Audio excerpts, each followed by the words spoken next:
Ya estamos, pues muy buenas tardes, noches, con esto de la proximidad del verano, ya tenemos todavía luz del sol.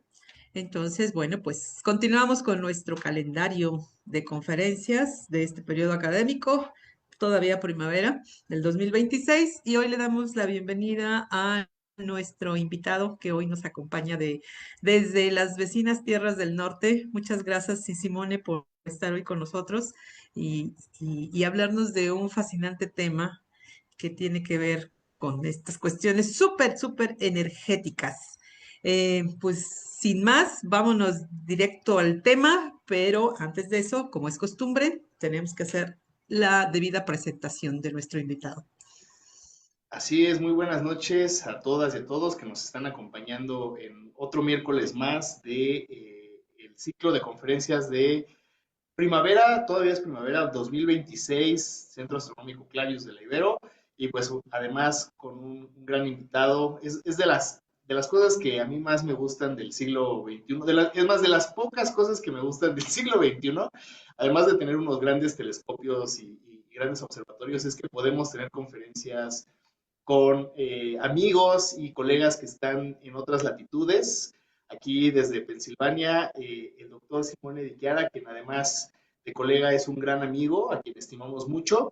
Y les voy a leer muy rápidamente la semblanza de Simo, que ha hecho un montón de cosas, tuve que resumir porque pues, no nos daría la vida. Entonces, bueno, Simone Di Chiara es un astrofísico italiano especializado en astrofísica de altas energías, particularmente en el estudio de estallidos de rayos gamma, o mejor conocidos como gamma ray bursts, rayos X y fenómenos transitorios extremos del universo. Actualmente se desempeña como Assistant Research Professor en el Departamento de Astronomía y Astrofísica de Pennsylvania State University, donde desarrolla investigación sobre el origen físico de las explosiones cósmicas más luminosas y sus emisiones posteriores. Sus principales líneas de trabajo incluyen gamma ray bursts, afterglows, radiación gamma, física de altas energías y observaciones con telescopios espaciales como Chandra o Swift. Además de su trabajo científico, ha participado activamente en divulgación astronómica y proyectos vinculados con grandes observatorios espaciales, defendiendo la importancia de misiones como Chandra y Swift para comprender el universo extremo. Su trayectoria combina observación astronómica, análisis de datos y colaboración internacional en algunas de las preguntas más importantes de la astrofísica contemporánea. Simo, pues bienvenido, muchísimas gracias por estar con nosotros. Te cedemos los micrófonos y la cámara y al final pues tendremos un interrogatorio. Tú ya conoces al público de Clavius, entonces va a haber preguntas, así que prepárate porque es como tu segundo examen doctoral. Bienvenido. Muchas gracias. Gracias, Ger, por la bonita presentación. Gracias, Lorena. Gracias más en general al Centro Astronómico Clavius para invitarme, permitirme de hablar un poquito de lo que hago, de este tema. Ah, Permítame un segundo, comparto la pantalla. A ver. Eh, Ok, espero que me escuchan, ven todo bien. Todo súper, se ve Ok, bien y te escuchamos muy bien.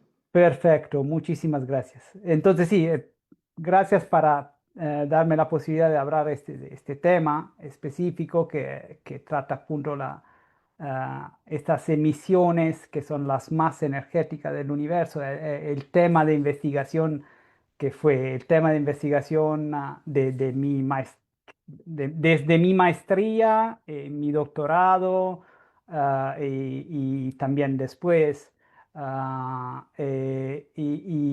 Bueno,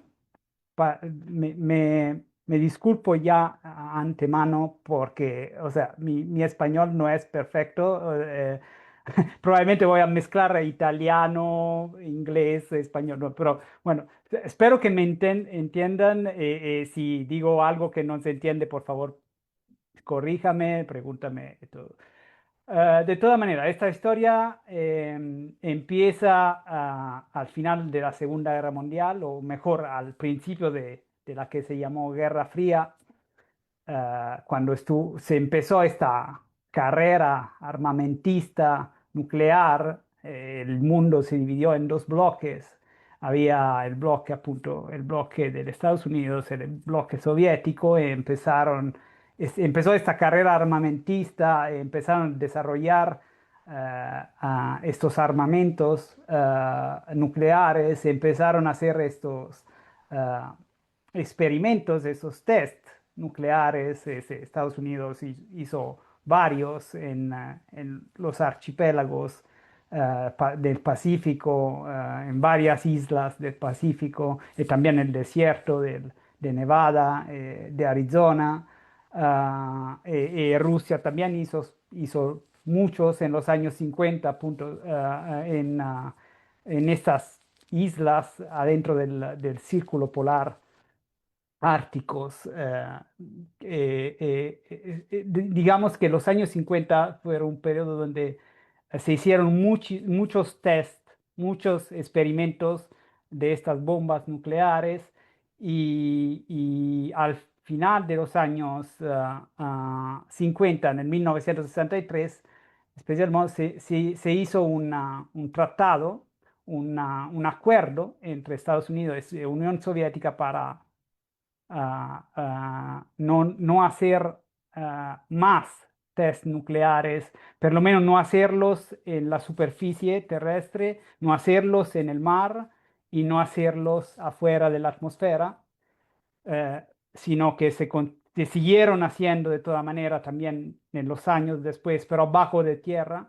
Pero hubo este tratado en el 1963, entonces Estados Unidos y Unión Soviética tenía que obedecer a este acuerdo que habían hecho. Lo que pasó es que para monitorear, cada bloque quería monitorear lo que estaba haciendo el otro, ¿no? Entonces se enviaron unos satélites, los servicios secretos mandaron unos satélites en el espacio que se llaman satélites Vela, que prácticamente eran unos contadores de radiación gamma. Son detectores que detectaban fotones gammas y lo contaban prácticamente. Los fotones gamma son los que se producen appunto cuando hay una explosión de una bomba atómica, por ejemplo. Son la radiación más energética que existe. Probablemente ustedes ya están familiarizados con lo que es el espectro de radiación, que va desde el radio, que es la radiación menos energética, después nel milimétrico, nell'ottico, que es la radiación que que podemos ver, la radiación que procesa nuestro cerebro, nuestros ojos. Después hay el ultravioleta, los rayos X, que ya son más energéticos, pero la más energética son estos que se llaman rayos gamma. Y cuando hay una explosión nuclear, una explosión tipo de una bomba atómica o un desastre nuclear, como puede ser el de Chernobyl, se emite una gran cantidad de radiación gamma. Entonces, lo que hicieron es mandar esos satélites que orbitaban alrededor de la Tierra para detectar la radiación gamma que venía desde la Tierra, para monitorear que su vecino no estuvieran haciendo estos test, estos experimentos nucleares en la Tierra. Lo que pasó es que el 2 de julio del 1967 vieron estos detectores de radiación gamma, detectaron un aumento de radiación gamma muy rápido.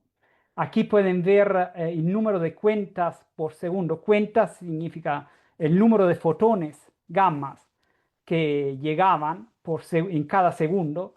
Y aquí ven el tiempo en segundos. Se ven como de repente no hay nada de radiación, de repente hay un pico de radiación, y después en unos segundos, 6, 7 segundos, se regresa al nivel de antes. Entonces se regresa al nivel de background. Esta es la que se llama curva de luz normalmente. La primera cosa que pensaron cuando vieron esto, desde los centros de emisión donde analizaban estos datos, pues los soviéticos hicieron explotar una bomba atómica, porque aquí vemos un pico de radiación que desaparece. Es exactamente lo que esperas de ver cuando hay cuando explota una explosión cuando hay una explosión de bomba atómica.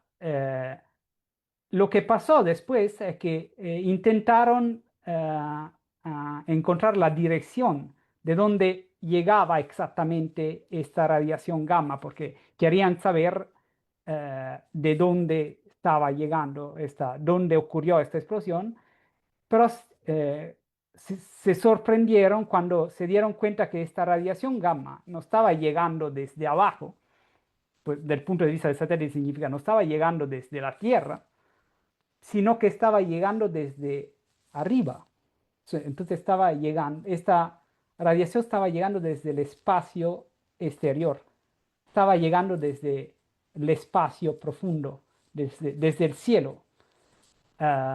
Y pues ahí empezó la astronomía, la investigación que se descubrieron a punto de este nuevo tipo de fuentes ah, ah, transitorias, se llaman fuentes astronómicas, astrofísicas transitorias porque duran muy poquito tiempo y desaparecen muy rápidamente, que se llaman destellos de rayos gamma, destello de rayos gamma o gamma ray burst. Ah, Ahora, esta radiación, esto es lo que se ve prácticamente. Si pudiéramos ver el cielo gamma, hay muchas fuentes que emiten radiación gamma en el cielo. Aquí pueden ver todo el cielo. La parte central, esa barra central, es la Vía Láctea. Y puede ver que el rojo, el blanco significa que hay mucha radiación gamma. Bueno, porque en nuestra galaxia hay muchas fuentes que emiten radiación gamma. Y de repente hay esta fuente que se encuentra aquí arriba que ilumina todo el cielo, casi eclipsa cualquier otra fuente gamma que hay en el cielo. Y son fuentes muy energéticas, eclipsa completamente cualquier otra fuente que hay en el cielo. O sea, son tan brillantes que no puedes ver nada más que eso por esos poquitos segundos prácticamente. Y esta otra vez es la curva de luz, el número de fotones en función del tiempo. Ves que hay un pico de radiación gamma también aquí. Eh, Estas fuentes son son extremadamente brillantes, extremadamente energéticas y extremadamente luminosas. Ah, pues tomen en cuenta que en estos poquitos segundos, por ejemplo, aquí la radiación duró más o menos 5 o 6 segundos, ¿ven? La curva de luz dura más o menos 5 o 6 segundos. En estos poquitos segundos se emite una cantidad de energía que es igual a la energía que el Sol emite en toda su vida. O sea, el Sol nació hace 5.000 millones de años, más o menos va a vivir otros 5.000 millones de años y sigue emitiendo energía. Entonces, lo que el Sol emite en 10.000 millones de años, aquí se emite en 6 segundos prácticamente. Esto para intentar explicarle cuánto energética y luminosas son estas fuentes. La investigación de los destellos de rayos gamma fue muy limitada por varios años. Entonces se descubrieron en los años, final de los años 60, como vimos, pero por muchos años se descubrieron por observatorios, por detectores que no estaban hechos para hacer investigación científica, era observatorios de los servicios secretos. O sea, era cosas que servían por otra cosa que la investigación científica.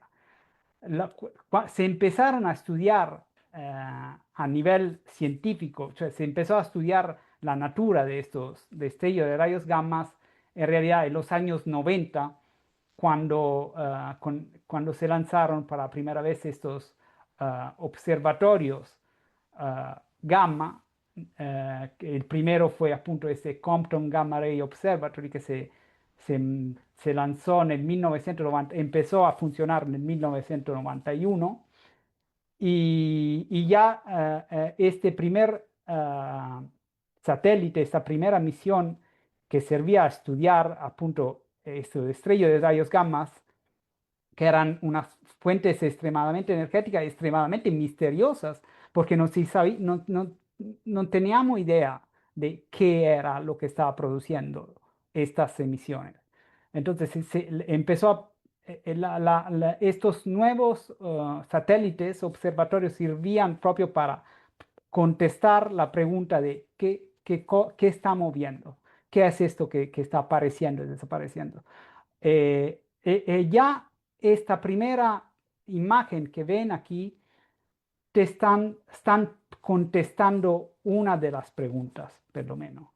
Aquí en esta imagen, entre el 1991 y el 1999, este detector, el detector que estaba en esta misión que se llama BATSE, que es un contador de rayos de fotones gamma, detectó 2704 nuevos destellos de rayos gamma, muchos. Cada punto que ven en este mapa del cielo es un destello de rayos gamma. Pueden ver, la primera cosa que pueden identificar muy fácilmente es que estos destellos de rayos gamma están distribuidos en todo el cielo. No, si fueran, por ejemplo, si estas emisiones fueran producidas adentro de nuestra galaxia, por ejemplo, deberías de verla nada más en la parte, en esta faja central del plano galáctico. El plano galáctico sería esta línea que ven aquí. Esta es una mapa del cielo en coordenadas galácticas, entonces nuestra galaxia está en esta línea central que ven aquí. Entonces, si estas fuentes se producieran en nuestra galaxia, la mayoría de ellas debería de estar aquí en el medio. Y no, está en todo el cielo. El hecho que estas fuentes están en todo el cielo, ya le está diciendo, esta cosa te está diciendo que estas fuentes no se producen adentro de nuestra galaxia, sino afuera. Son procesos físicos, fuentes astrofísicas que están afuera de nuestra galaxia. Entonces ya esta imagen te está diciendo algo. Los descubrimientos siguieron en los años 90. Unos de los descubrimientos más importantes se alcanzaron con otro satélite que se llama BeppoSAX, que se lanzó, empezó a funcionar en 1996, funcionó del 1996 al 2002. Es un observatorio también de rayos gamma y de rayos X. BeppoSAX era una misión ítalo-holandés y por la primera vez esta misión logró observar estos destellos de rayos gamma en radios X. Esta cosa permitió una localización mucho más precisa de dónde estaban llegando estos destellos de rayos gamma. Consideran que el satélite de antes, ese satélite, no podía localizar bien la radiación gamma. O sea, lo que podía decir, esta radiación está llegando más o menos de esta región de cielo, pero no te podía decir dónde observar exactamente. ¿Eso qué significa? Que no podías apuntar un telescopio desde la Tierra para ver en esa posición, porque no había una posición precisa. El Beposax, por la primera vez en el 1997, en realidad, observó en radios X y pudo determinar con precisión de dónde llegaba uno de estos estrellas de rayos gamma. Y por la primera vez pudo identificar, por la primera vez se pudo apuntar con telescopios en esa posición. Y aquí pueden ver la imagen del telescopio Hubble, ah, que apuntó en esta dirección y descubrió la primera galaxia.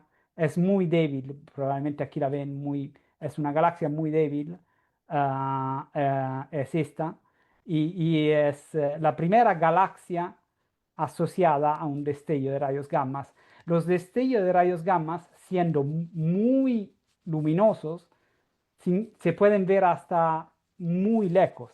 Como pueden entender, si una cosa es muy brillante, muy luminosa, si tú la pones más lejos, la sigues viendo porque es tan luminosa que se sigue viendo también a distancia muy alta, muy grande. Entonces, eso permite por la primera vez descubrir galaxias que están muy lejos. Esto sirve por varias razones que sirve para estudiar la origen de las galaxias, la evolución de la galaxia, muchas cosas. Otro descubrimiento muy importante que hizo este satélite Beposax fue que estos destellos de rayos gamma están directamente asociados a supernovas. O sea, en el 1998 se observó otro destello de rayos gamma y apuntando el telescopio a esa posición se vio una supernova, la supernova esta, 1998 BW.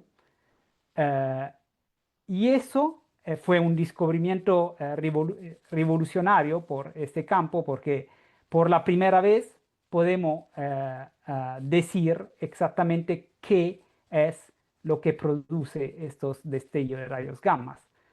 O sea, ya sabemos que los destellos de rayos gamma están relacionados en alguna manera con las fases finales de la vida de estrellas muy masivas. Como saben ustedes, las supernovas son estas explosiones que ocurren al final de la vida de estrellas muy masivas.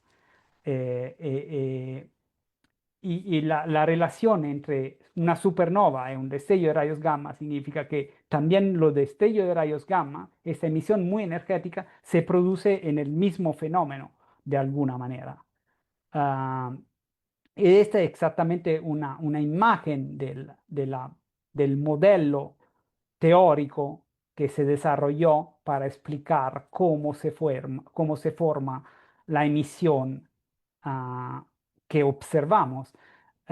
Y, y por mucho, en este caso, el modelo teórico que se propone es que el núcleo en estrellas muy masivas, mucho más masiva del Sol, tipo más de 10, 20 veces más masiva del Sol, hasta mucho más, el núcleo en algún momento colapsa, eh, se vuelve un agujero negro. So, el núcleo colapsa, se vuelve agujero negro y empieza a acretar material. O sea, el material empieza a caer en este agujero negro, perdón, agujero negro, y forma un chorro relativista a los polos, en las zonas polares de este agujero negro. Este chorro relativista se forma de una manera abbastanza complicada. El campo magnético en la zona polar del agujero negro se empieza a arrollar, empieza a formar unos vórtices y se forma este chorro relativista. El punto es que cuando este chorro relativista se forma, produce la radiación gamma que observamos nosotros. Y esta radiación gamma, si el chorro relativista apunta a la Tierra, es exactamente cuando nosotros vemos este flash, este destello de radiación gamma. O sea, si el chorro relativista no está apuntando a nosotros, no vemos nada. Mas si el chorro relativista apunta a nosotros, se ve el destello de rayos gamma que vemos nosotros. Aquí hay un vídeo que le quería mostrar donde más o menos le va, hace ver lo que acabo de decir.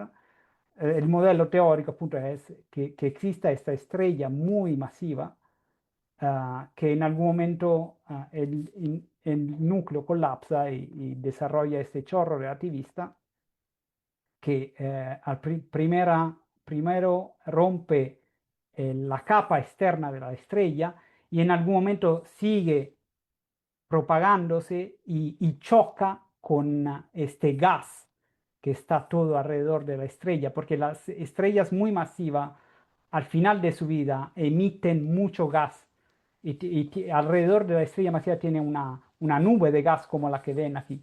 Y si el chorro está apuntando hacia nosotros, ahí es cuando vemos la emisión, como ven en este video.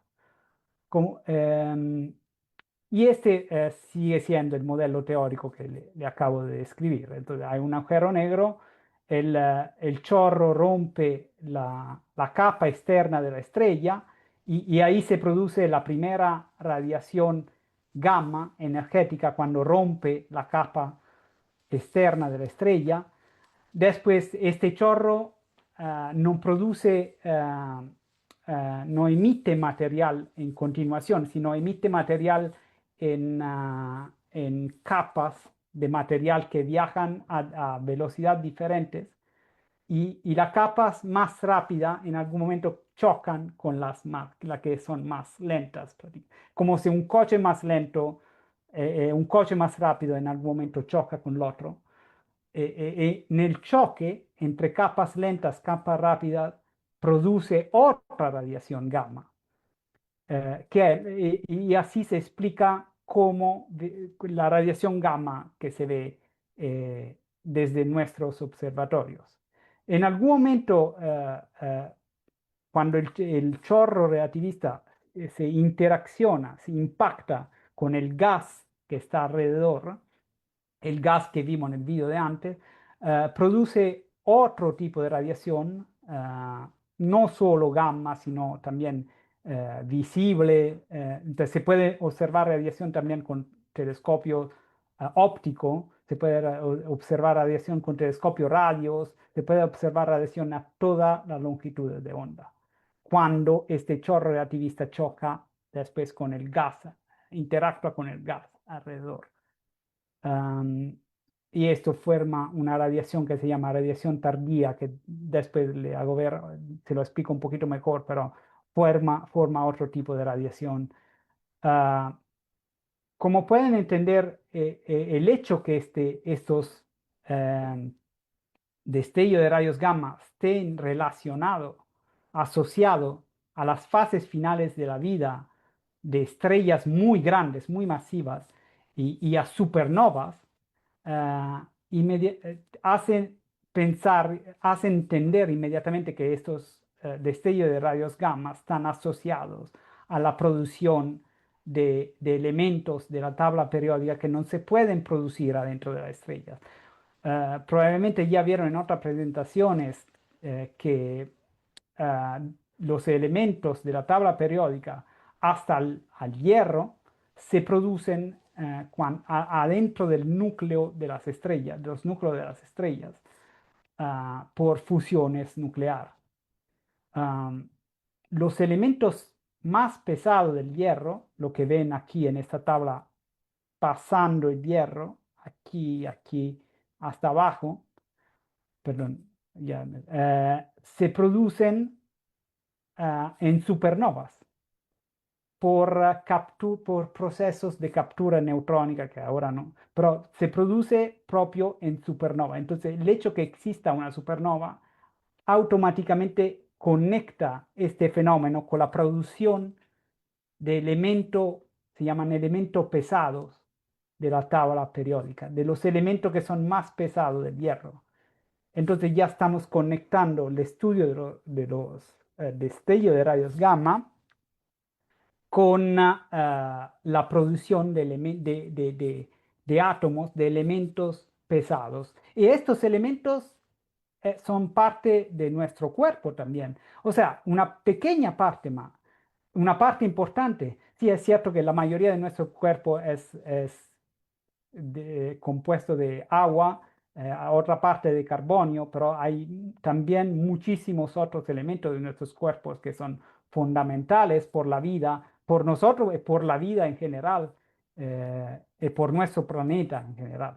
Entonces, entender cómo se forman estos elementos es muy importante. Estudiar los destellos de rayos gamma también nos ayuda a entender cómo se forman estos elementos. Ah, y aquí, hablando de vida, le quiero hacer ver este vídeo porque sabemos que si si estos destellos de rayos gamma son tan energéticos que si estuvieran cerca de la Tierra, pudieran destruir la atmósfera terrestre. O sea, si un destello de rayos gamma ocurre adentro de 6.000 más o menos años luz desde la Tierra y el chorro relativista está apuntando hacia la Tierra, esto podría destruir la capa de ozono que está en nuestra atmósfera. La radiación gamma podría ser tan fuerte de destruir la capa de ozono que está en nuestra atmósfera y también provocar reacciones entre el nitrato y el oxígeno que está en nuestra atmósfera y transformar la atmósfera prácticamente en un veneno para la vida de la Tierra y también, o sea,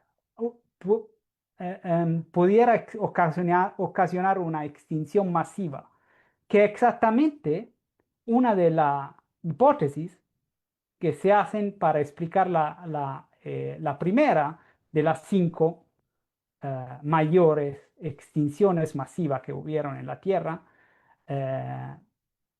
en particular modo la que se hubo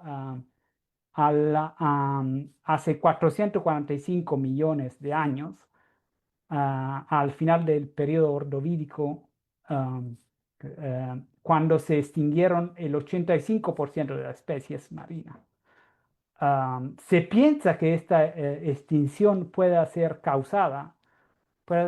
estado causada por un destello de rayos gamma, porque estudiando los fósiles de esta era, se vio que hubo al final de esta era un aumento de emisión ultravioleta. Y eso es exactamente lo que ocurriría si se destruyera la capa de ozono, que ahora se está destruyendo por causas no naturales, pero si se destruyera la capa de ozono de nuestro planeta, la radiación ultravioleta del Sol pasaría la atmósfera y destruiría la vida en nuestro planeta, o mucha de la vida que hay en nuestro planeta. Y esto es exactamente lo que parece haber pasado en esta era, al final de esta era geológica, que puede haber causado esta extinción masiva que se hubo hace 445 millones de años. Ahora le quería decir también otra cosa.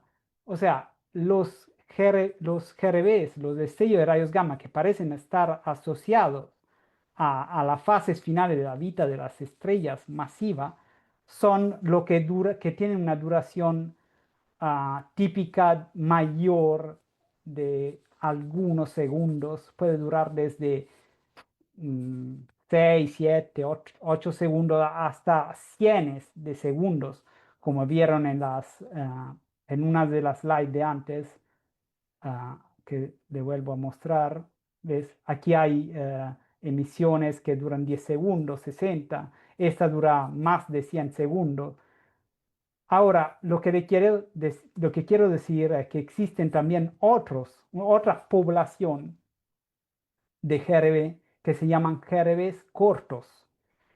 Y las primeras indicaciones, appunto en los años 90, con el estudio de los datos de los primeros GRBs, pueden ver que a nivel estadístico existían claramente dos poblaciones a nivel estadístico de GRBs.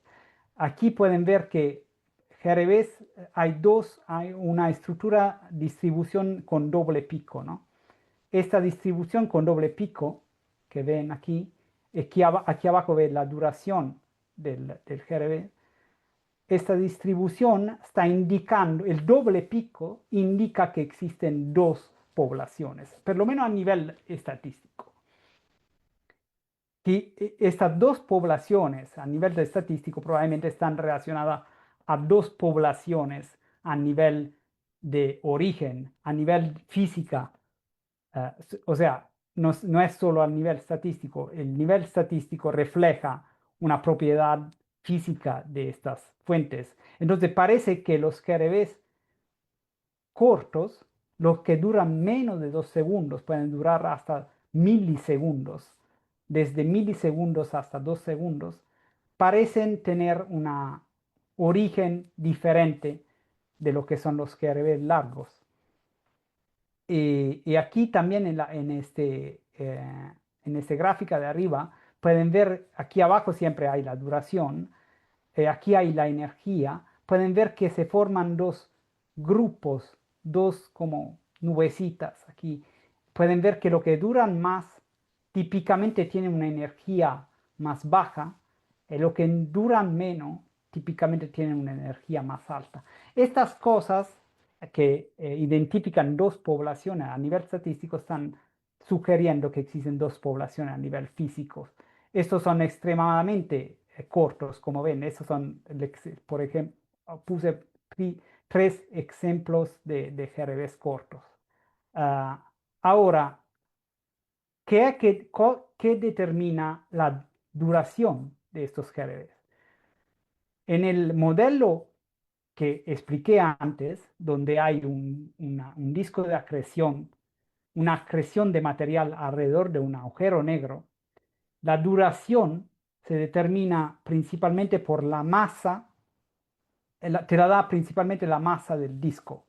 O sea, la cantidad de material, la cantidad de masa que cae en el agujero negro es lo que determina la duración. Si cae mucha masa, dura más. Si cae menos masa, dura menos.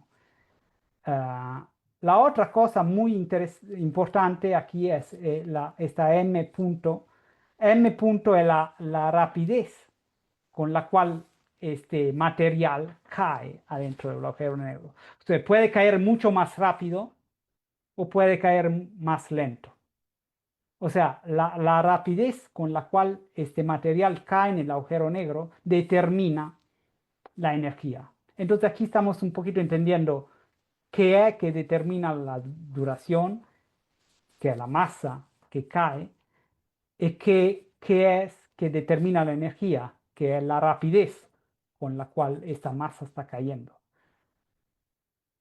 Y la hipótesis, las primeras hipótesis en los años 90 que se propusieron para explicar los GRBs cortos, era que estos GRBs cortos se formaban por fusión de unos objetos astrofísicos muy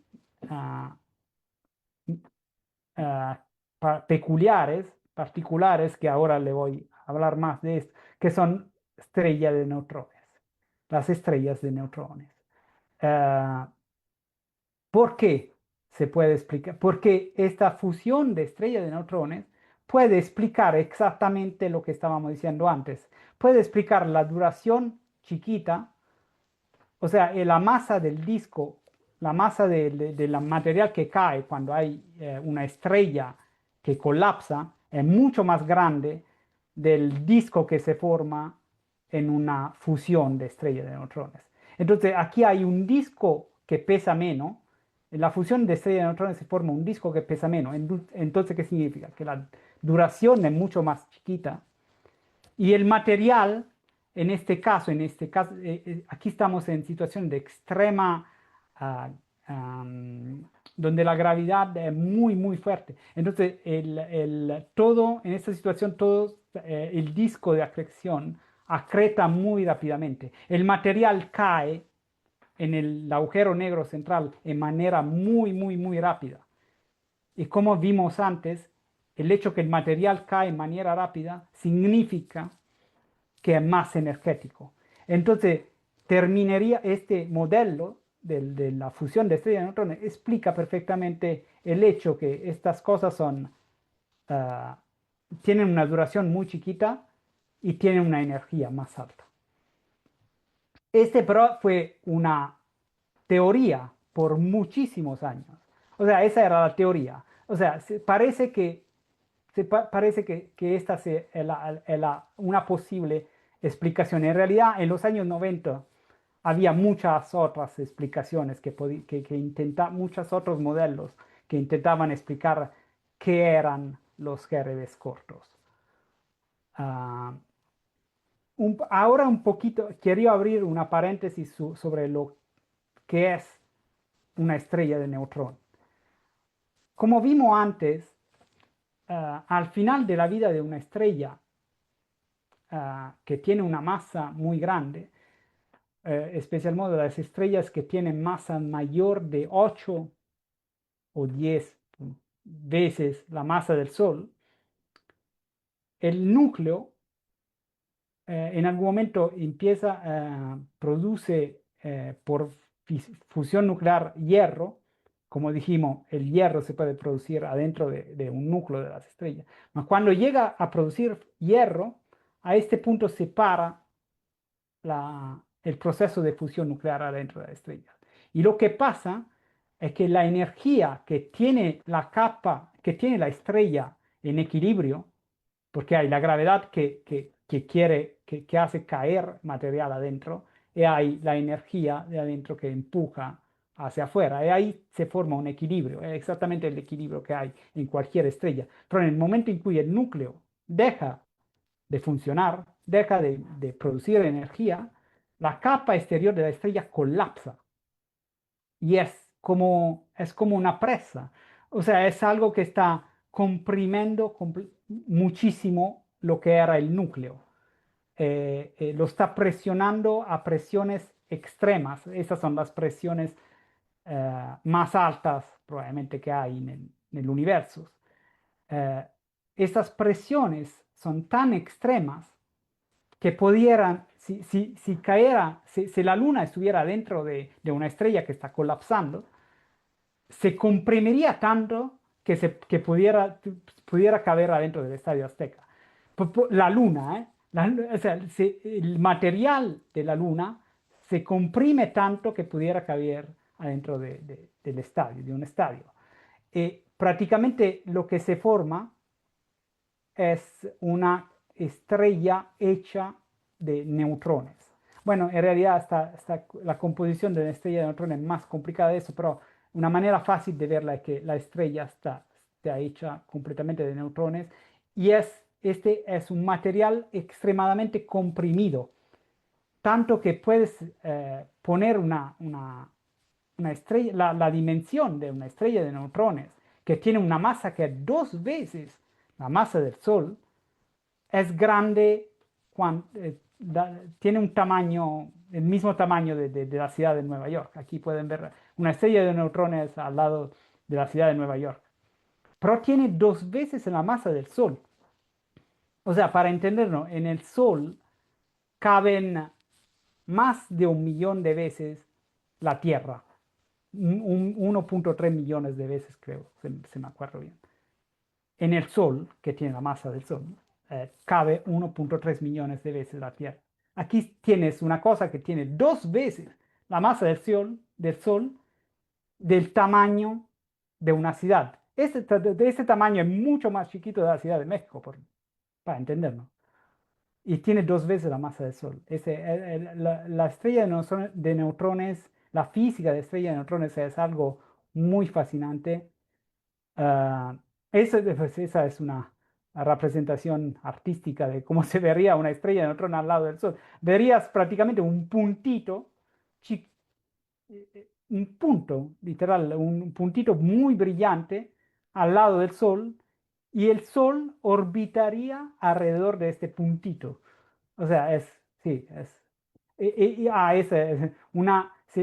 si llenas una cubeta ni tan grande de material, del material de cui está hecha una estrella de neutrones, este cubeta pesaría como la montaña Everest, como el monte Everest, para entender. Entonces, es algo que quería, las emisiones de que estamos hablando se forman cuando dos de estos objetos muy, muy extremos se fusionan uno con el otro. Aquí regresamos pues este es un vídeo que hace ver el modelo ah, teórico que se propone para explicar cómo se forman los estrellas de rayos gamma cortos que quería hacer ver. Pues pueden ver aquí dos estrellas de neutrones que se acercan, en algún momento se fusionan, y también en este caso producen un chorro relativista, que exactamente un chorro relativista muy similar a lo que estábamos viendo antes, que interacciona con el medio, y producen más o menos el principio, la física que está atrás es exactamente la misma que producen los de estrellas de rayos gamma largos, exactamente la misma. Hay un agujero negro en el medio que produce estos chorros relativistas. Después la duración, como vimos, depende de cuánto grande era el disco de acreción. Pero la física es exactamente la misma de antes. Um, Aquí, nada más para hacer ver la historia, se hicieron muchas otras misiones para estudiar los destellos de rayos gamma, mas la revolución verdadera fue en el 2000, al final del 2004, cuando se lanzó el satélite SWIFT, el observatorio Neil Gehrels Swift Observatory, uh, que está nombrado sobre su fundador. Neil Gehrels es exactamente la persona, era el PI de esta misión, se murió en el 2018 o 2016, no me acuerdo. Este, esta es el centro yo trabajo aquí en Penn State, al centro de misión de SWIFT, por cierto. ¿Y por qué digo que esta misión revolucionó el campo de investigación de los destellos de rayos gamma? Para empezar, el nombre ya está diciendo algo, se llama SWIFT. Swift en inglés significa varias cosas, pero significa también rápido. Es un satélite muy rápido. Rápido que significa que se puede mover da una posición, digamos que está observando esta galaxia, se puede mover de esta galaxia a otra muy rápidamente, en segundos. Esto lo hace un satélite muy especial, lo hace muy bueno para estudiar fuentes transitorias, fuentes que aparecen y desaparecen muy rápidamente en el cielo. ¿Cómo ayudó Swift en la investigación? Bueno, para empezar, Swift tiene un detector de rayos gamma muy peculiar que nunca existió antes. Uh, como dije al principio, estos contadores de rayos gamma no pueden localizar bien de dónde llegan estos rayos gamma. Eso fue un problema por muchos años. Uh, entonces no se puede apuntar con un telescopio para estudiar este tipo de fuentes. O sea, es muy importante estudiar la galaxia, estudiar cómo evolucionan. Para estudiar estas fuentes se tiene que apuntar con telescopios ópticos, con telescopios radios, con telescopio X, de rayos X, o sea, con muchos telescopios. para la primera vez en la historia, aquí se desarrolló un detector de rayos gamma capaz de localizar con precisión de dónde llega la radiación. ¿Cómo lo hicieron? Bueno, adentro sigue teniendo un contador de rayos gamma, pero encima de él hay una máscara, una,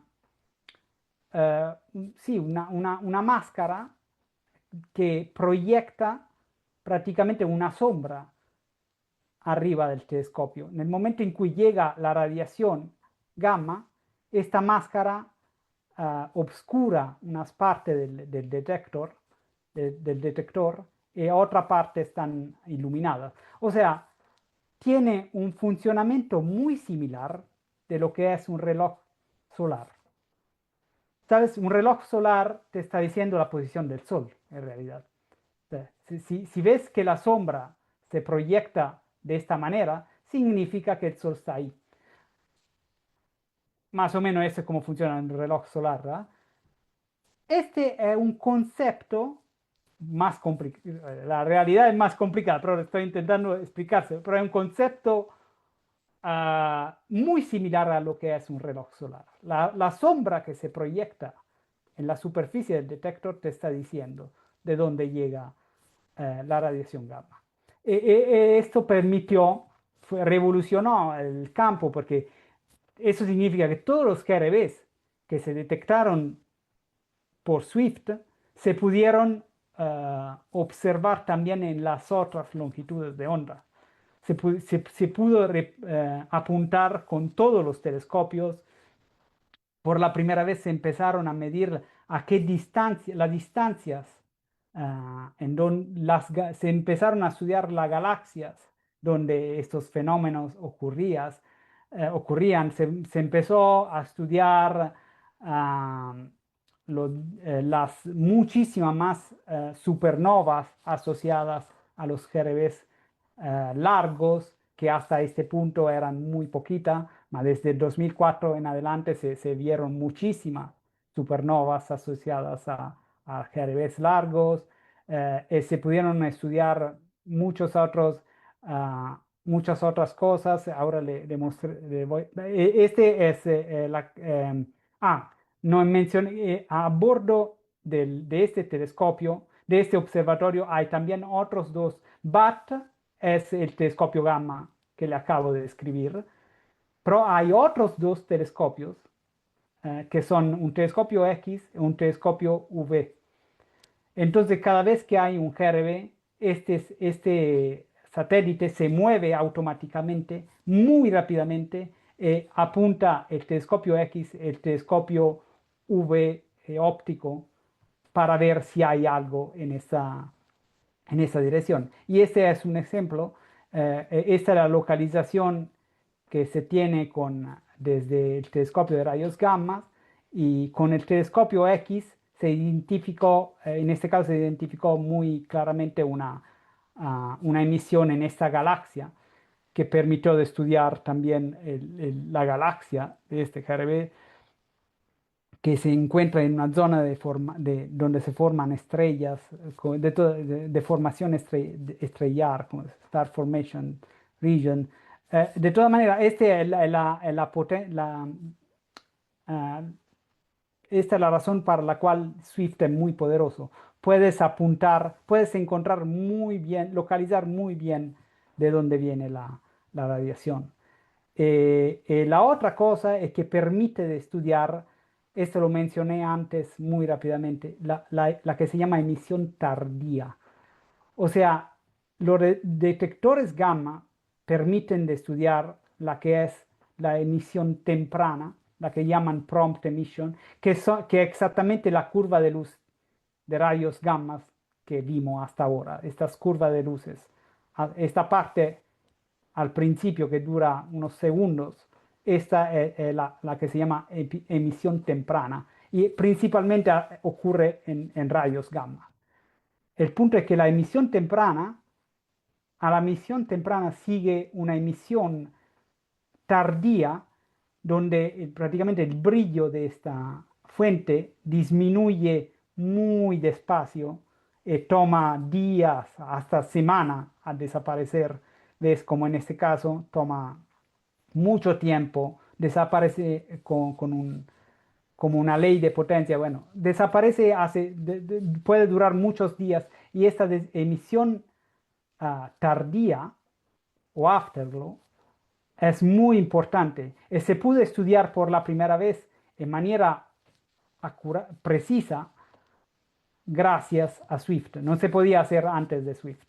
Se pudo estudiar bien solo gracias a Swift.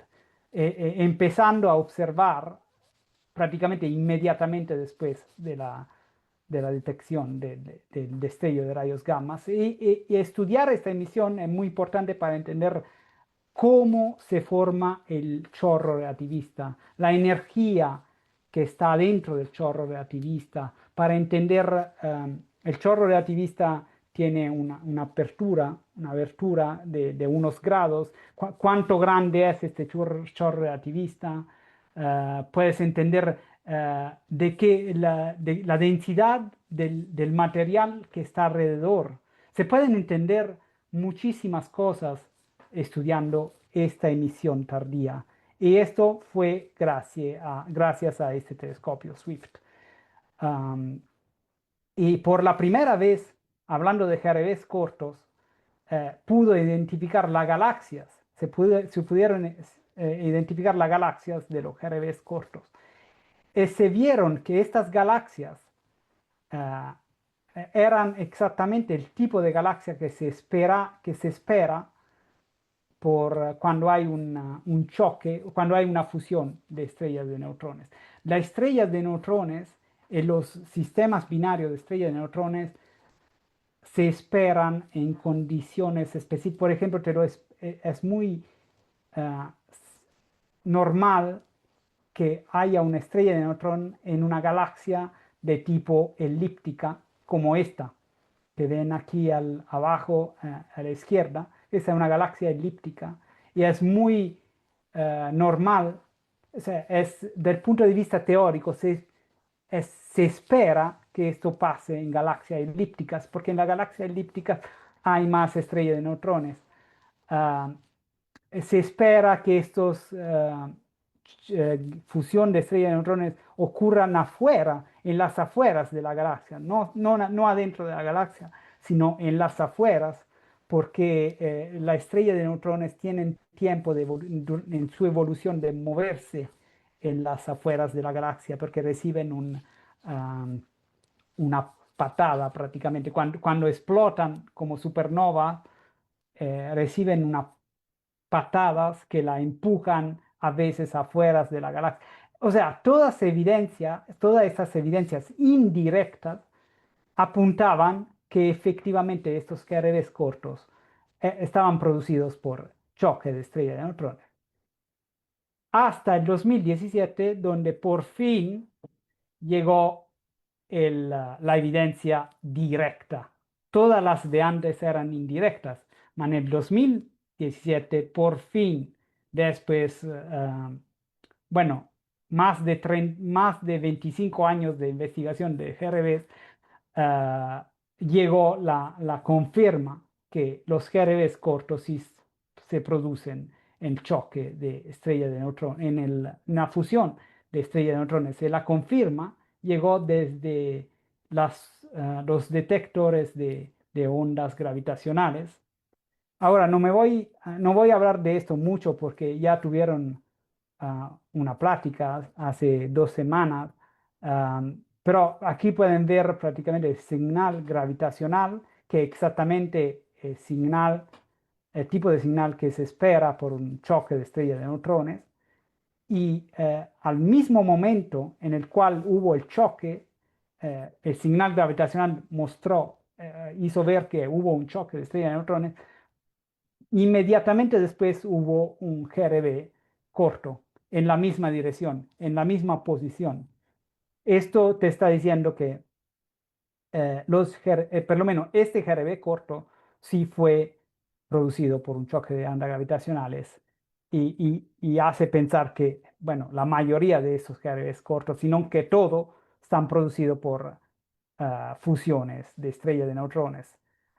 Ah, bueno, aquí como dije, no quiero entrar mucho en la teoría o en esta práctica sobre qué son las ondas gravitacionales, porque ya tuvieron una plática hace 2 semanas, pero el punto es que cuando hay dos estrellas de neutrones que tienen una masa, y cuando se fusionan, la masa de lo que queda no es exactamente la suma de las dos masas, ma un poquito menos. Ah, esto porque parte de la masa se convierte en energía gravitacional que distorsiona el espacio-tiempo prácticamente. Bueno, forma la que son estas olas gravitacionales. Como dije, pueden ver la plática que hubo hace 2 semanas, Pablo, en este canal. Creo que el vídeo está en el profilo del Observatorio Clavius. La cosa importante en este caso, la que quiero sottolinear, es que este choque de estrella de neutrones se vio, se sabía que podían hacer esto, pero en el 2017 se vio que puede producir el choque de estrella de neutrones, la fusión, puede producir metales pesados. Puedes formar una emisión que se llama kilonova. Esta kilonova prácticamente es la indicación que se formaron cuando las dos estrellas se fusionan, forman un material alrededor muy rico de neutrones. Estos neutrones, por captura neutrónica, forman elementos pesados. En manera similar de cómo se forman los elementos pesados en las supernovas que hablábamos antes, en este caso se forman también elementos pesados de la tabla periódica, y este fue el espectro de la emisión de la kilonova que se observó en 2017, donde claramente se ve cómo que se formaron estos elementos, que son unos de los elementos principales que se forman, appunto, es el oro y el platino. También muchos otros, pero el oro y el platino son los elementos que principalmente se forman en este tipo de eventos. Y aquí sí hay una tabla periódica muy similar de la que mostró Pablo hace 2 semanas, donde se ven prácticamente cómo se forman los varios elementos de la tabla periódica. Pueden ver aquí todo lo que elementos que tiene el dibujo de las dos estrellas de neutrones. Todos estos elementos son los que se forman por fusión de estrellas de neutrones. Y aquí ven el oro, el platino, que son los elementos principales, el iridio también. Todos estos elementos se pueden formar principalmente con choque de estrellas de neutrones. Entonces, ¿eso qué significa? Eso significa que se vuelve muy importante estudiar los destellos de rayos gamma corto y los lugares donde se forman estos destellos de rayos corto, porque esto te está indicando que en estos lugares donde estos destellos de rayos, destellos de rayos gamma cortos se forman, también hay oro, también hay platino, también hay estos elementos. Estos elementos se forman en estos lugares. Entonces se vuelve muy importante entender dónde están los destellos de rayos, destellos de gamma, destellos de rayos gamma cortos. Ahora, hay muchas preguntas abiertas. Por ejemplo, nosotros sabemos que hay oro y platino y otros elementos pesados en las partes externas de nuestra galaxia. Hay oro y platino en el medio intergaláctico, que es en el medio que está entre una galaxia y la otra, hay elementos pesados. Entonces la pregunta es, ¿cómo llegaron estos elementos pesados ahí? porque nosotros sabemos que los destellos de rayos gamma cortos están principalmente sin galaxias, adentro de las galaxias. Entonces, ¿cómo se fueron esos elementos afuera de la galaxia? ¿Cómo se fueron en el medio intergaláctico?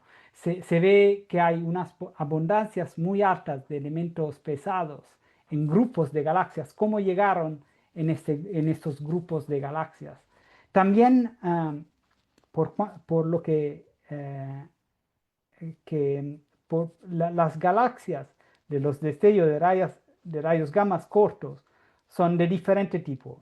Hay galaxias elípticas, hay galaxias espirales, hay unos por los cuales no se entiende bien cuál es la galaxia donde se formaron, porque hay muchas galaxias, unas arriba de las otras, entonces no se entiende, se dice inconclusive, pero hay un porcentaje, que tipo el 17% de ellos, que parecen estar en el medio de la nada. Hay esos destellos de rayos gamma, están localizados en lugares donde no hay ninguna galaxia. Se llaman hostless, porque no tienen ninguna galaxia ustedes. O sea, estos destellos de rayos gamma, ¿cómo se formaron en el medio de la nada? Esas son preguntas abiertas.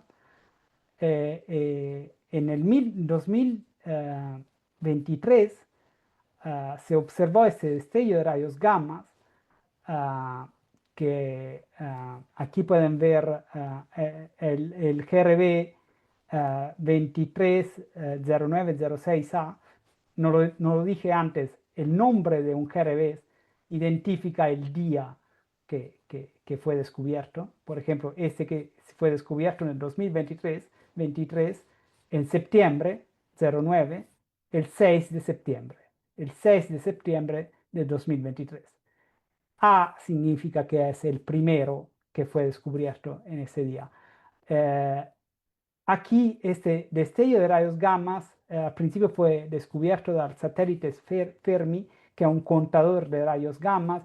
Como pueden ver, la localización era muy fea, o sea, era una parte del cielo muy grande, pero gracias a Swift, como decíamos antes, pudimos apuntar el telescopio muy rápidamente e identificar la contraparte X, la radiación X que llegaba de ese GRB, y pudimos localizarlo muy bien.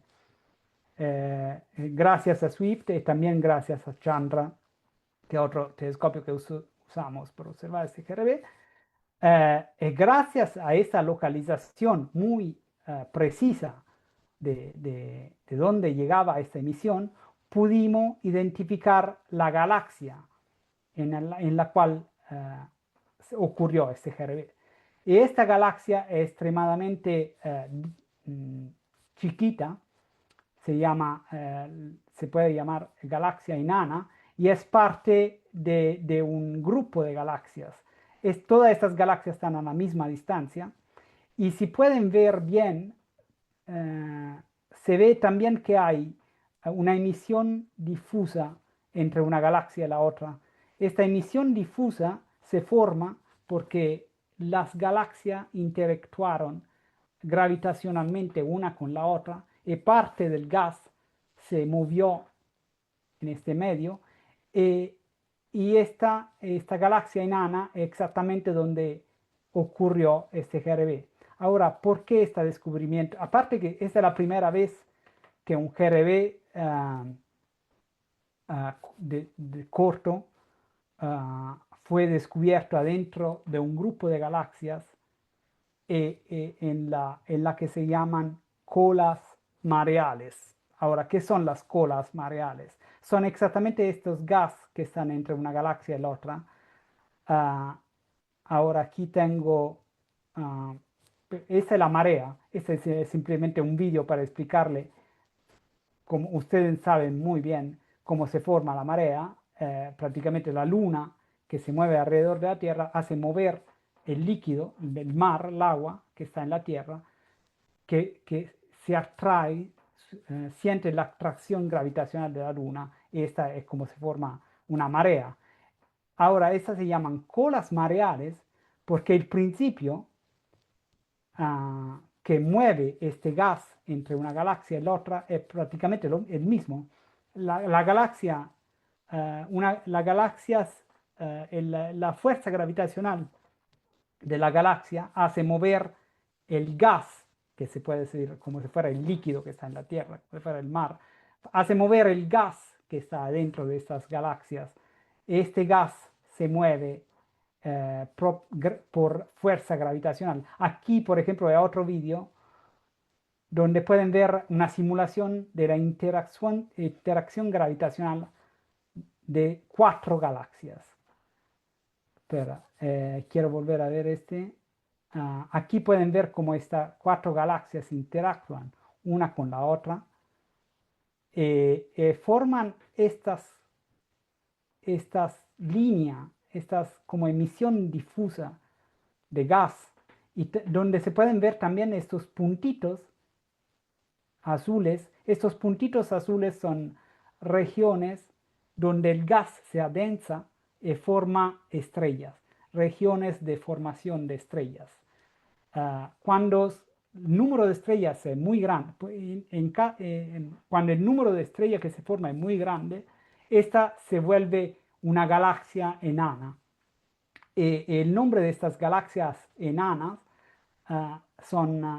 se llama galaxia enana de formas que se forman por distribución mareal, de tipo mareal, Tidal Dwarf Galaxy. Ahora, estas galaxias enanas son enanas porque tienen 1000 veces menos estrellas de las que tiene una galaxia normal. Por eso se llaman enanas. Tienen una masa que es 1000 veces o más chiquita de la que es la masa de una galaxia normal. Y ese parece exactamente el caso de lo que se ve en nuestro caso. Aquí el GRB corto ocurrió en una galaxia muy chiquita adentro de este grupo de galaxias que interactuaron y dejaron esta emisión difusa que se crea proprio por el gas que se mueve por las fuerzas mareales entre una galaxia y la otra. Y esto puede ayudar a explicar cómo se forman, cómo se mueven los elementos, cómo se forman los elementos pesados, como el oro y el platino, en el medio intergaláctico. O sea, se transmiten, estos elementos se forman en el medio intergaláctico porque hubo interacciones entre galaxias y se formaron parejas de estrellas, pares de estrellas que están en este medio intergaláctico. Estas pares de estrellas en algún momento evolucionan, se vuelven estrellas de neutrones, explotan, se vuelven estrellas de neutrones. Estas estrellas de neutrones en algún momento fusionan una con la otra y producen los elementos pesados que vemos en el medio intergaláctico. Este tipo de situación que está aquí puede explicar cómo se llega a ver elementos pesados en el medio intergaláctico, cómo se llega a ver elementos pesados afuera en el halo de nuestra galaxia, en las afueras de nuestra galaxia. Y también podría explicar por qué hay unos de estos de estrellas de rayos gamma corto que parecen estar en medio de la nada. En realidad no están en el medio de la nada, más pueden estar en esas colas mareales y nosotros estamos tan lejos que no podemos ver, porque ver este gas, la emisión que viene producida en este gas, que se forma en las colas mareales, es muy difícil. En este caso, esta imagen se capturó con el telescopio Hubble, pero con un telescopio normal, este GRB parecería estar en el medio de la nada, porque aquí no lograrías ver ni el gas ni esta galaxia muy débil. Esta galaxia muy débil la puedes ver solo porque tienes un telescopio muy poderoso. Pero la mayoría de las veces ese podría ser un GRB que está en el medio de la nada. Entonces, este tipo de eventos puede explicar también por qué existen GRBs que parece estar en el medio de la nada. Como dijimos, es la composición química de lo que es el medio interestelar que ven aquí. Ahora, ah, si me dan un minuto muy rápido, le hablo también de otra cosa que vimos que Swift es un satélite muy importante por el estudio de estrellas de rayos gamma, pero por muchísimas más a otras fuentes astrofísicas. Ahora aquí pues, están viendo prácticamente la curva, fíjense en la curva azul. La curva azul le está haciendo ver cómo el satélite empezó a una altitud, a una altura de 600 kilómetros cuando fue lanzado en el 2004.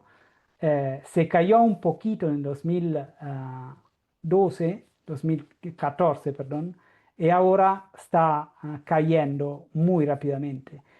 Ese satélite, si o sea, si nada pasa, se caería adentro de la atmósfera y caería en el mar prácticamente dentro del final de este año. La buena noticia es que NASA proyectó una misión para salvarlo. Una cosa que nunca, es la primera vez que NASA hace una cosa como esta, mandar un satélite ah, con, am, con varias funciones robóticas que puede engancharse al telescopio Swift y empujarlo prácticamente a una órbita más alta. Esto permitiría de empujarlo a la misma altura en la cual estaba al principio, en el 2004, y posiblemente hacerlo vivir por otros 20 años. Esta es una misión que nunca se hizo antes, es una cosa completamente nueva y quería hacerla ver porque creo que es una cosa ah, muy bonita y muy interesante. El satélite se lanzará al final de junio y si todo va bien por octubre, no, antes, al final de agosto, principio de septiembre, Swift podría estar a una órbita más alta. Es es una operación muy complicada, tiene muchos riesgos, pero vamos a intentarlo. Quería hacérselo ver. Am, Aquí hay más fotos de cómo va a pasar esta cosa. Hay este robot que se acerca al telescopio, se engancha y lo empuja a una órbita más alta. Y bueno, sí, eso es más una